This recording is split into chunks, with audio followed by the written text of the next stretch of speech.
ఉద్యోగాలు అమ్ముకున్నారు. మెరిట్ స్టూడెంట్లు మోసం చేసి వాళ్ళకి నచ్చిన వాళ్ళకి, ముఖ్యంగా కార్యకర్తలకి డబ్బులకి ఉద్యోగాలు అమ్ముకున్నారు.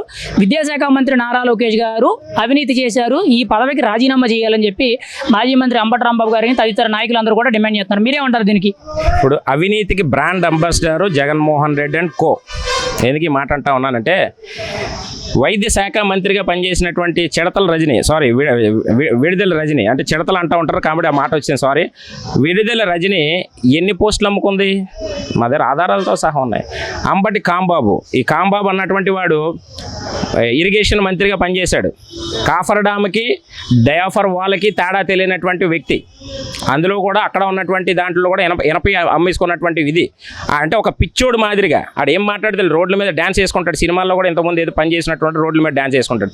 ఈరోజు స్టాన్ఫోర్డ్లో చదివి ఈరోజు ఐటీ విద్యాశాఖ మంత్రిగా ఈరోజు రాష్ట్రానికి ఒక వన్నె తెచ్చే విధంగా దేశంలో 29 రాష్ట్రాల్లో ఈరోజు ఆంధ్రప్రదేశ్ రాష్ట్రం కాసి ఐటీ మరియు విద్యాశాఖని ఏ విధంగా పొగుడుతూ ఉన్నారు ఈరోజు మనం చూస్తూ ఉన్నాం క్లియర్గా.